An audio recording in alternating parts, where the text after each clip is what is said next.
കോൺഗ്രസിന്റെ ആജന്മ ശത്രുവാണ് സിനിമാ താരം ജോജു ജോർജ്. ഇങ്ങനെ ഒരു കഥ നാട്ടിൽ പാട്ടാക്കിയത് CPM-കാരാണ്. നിലവിൽ മലയാള സിനിമാ മേഖലയിലെ ഏറ്റവും ശക്തനായ സാന്നിധ്യമായ ജോജുവിനെ കോൺഗ്രസിന്റെ ശത്രുവാക്കി നിർത്തിയാൽ അതിന്റെ ഗുണം തങ്ങൾക്ക് കിട്ടുമെന്ന് CPM കരുതി കാണും. 4 കൊല്ലം മുൻപ് കൊച്ചിയിൽ കോൺഗ്രസ് നടത്തിയ ദേശീയപാത ഉപരോധത്തിൽ വന്നുപെട്ട നടൻ ജോജു ജോർജ് അന്ന് കോൺഗ്രസിനെതിരെ സംസാരിച്ചിരുന്നു. അന്ന് ജോജുവിനെ ശക്തമായി എതിർത്ത മുഹമ്മദ് ഷിയാസ് ഇന്ന് എറണാകുളം DCC പ്രസിഡന്റാണ്. ഷിയാസിനെതിരെ ജോജുവിനെ നിർത്തി ശത്രുത ഇരട്ടിയാക്കിയാൽ അത് ഗുണം ചെയ്യുമെന്ന് CPM കരുതി കാണും. 2021 നവംബറിൽ കൊച്ചിയിൽ ഇന്ധനവില വർധനവിനെതിരെ കോൺഗ്രസ് നടത്തിയ റോഡ് ഉപരോധത്തിനിടെ ഗതാഗതക്കുരുക്കിൽപ്പെട്ട നടൻ ജോജു ജോർജ് പ്രതിഷേധക്കാരെ ചോദ്യം ചെയ്തതും തുടർന്നുണ്ടായ സംഘർഷത്തിൽ അദ്ദേഹത്തിന്റെ കാർ തകർത്തതുമാണ് ഈ വിവാദത്തിന് തുടക്കമിട്ട സംഭവം. ജോജുവിനെതിരെ കോൺഗ്രസ് നേതൃത്വം രംഗത്ത് വരികയും K. സുധാകരൻ അദ്ദേഹത്തെ ഗുണ്ട എന്ന് വിളിക്കുകയും ചെയ്തപ്പോൾ സിനിമാ മേഖല ജോജുവിന് പിന്തുണയുമായി എത്തിയിരുന്നു.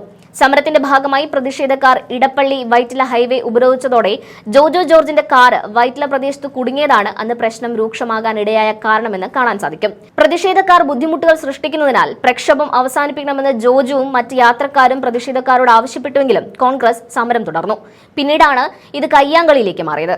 അതിനുശേഷം നടന്ന സംഭവങ്ങളിൽ CPM സ്വീകരിച്ച ചില നിലപാടുകളാണ് വിഷയം ആളിക്കത്തിക്കാൻ ഇടയാക്കിയത്. CPM-ന്റെ ഒരു MLA-യുടെ മധ്യസ്ഥതയിൽ മാത്രമേ ഒത്തുതീർപ്പ് ചർച്ച നടത്താവൂ എന്ന് CPM ജോജു ജോർജിനോട് ആവശ്യപ്പെട്ടിരുന്നു. ഇതിന് പിന്നാലെ ജോജു ചർച്ചകളിൽ നിന്ന് പിന്മാറി. സിനിമാ സംഘടനകളിലെ ഇടത് അനുഭാവികളാണ് ഈ നീക്കത്തിന് പിന്നിലെന്ന് അന്ന് MLA K. ബാബു അടക്കം ആരോപിച്ചിരുന്നു. ഇത്തരക്കാരുടെ സിനിമകൾ ചിത്രീകരണ സമയത്ത് റോഡിൽ ഗതാഗത തടസ്സം ഉണ്ടാക്കിയാൽ തടയുമെന്ന് കോൺഗ്രസ് ഒരു രാഷ്ട്രീയ തീരുമാനമെടുത്താൽ എന്തായിരിക്കും സ്ഥിതിയെന്നും പാർട്ടി അന്ന് ചോദിച്ചിരുന്നു. ഇപ്പോഴും അന്നുണ്ടായ പ്രശ്നം CPM മൂതി വലുതാക്കാൻ ശ്രമിക്കുമ്പോൾ അത് ചീറ്റി എന്ന് പറയുകയാണ് ജോജു ജോർജും കോൺഗ്രസും. കെട്ടിപ്പിടിച്ച് സന്തോഷം പങ്കിടുന്ന ജോജുവിന്റെയും ഷിയാസിന്റെയും ദൃശ്യങ്ങൾ യൂത്ത് കോൺഗ്രസ് നേതാവ് അബിൻ വർക്കി സമൂഹ മാധ്യമങ്ങളിലൂടെ പങ്കുവച്ചിരുന്നു. ഈ നിയമസഭാ തെരഞ്ഞെടുപ്പിലും ഈ വിഷയം CPM ആയുധമാക്കുമെന്ന് ഉറപ്പായിരുന്നു. ആ ചീട്ടാണ് ഇപ്പോൾ കോൺഗ്രസും ജോജുവും കീറിയിരിക്കുന്നത്. സിനിമാ മേഖലയെ ഒന്നാകെ കോൺഗ്രസിന്റെ ശത്രുപക്ഷത്ത് നിർത്താൻ ഈ വിഷയം വീണ്ടും CPM ഉയർത്തുമ്പോൾ പക്ഷേ അത് ആവിയായിരിക്കുകയാണ്. അന്നുണ്ടായ സംഭവങ്ങളിൽ പിന്നീട് ജോജു ഖേദം പ്രകടിപ്പിച്ചതോടെയാണ് മഞ്ഞുരുകിയത്.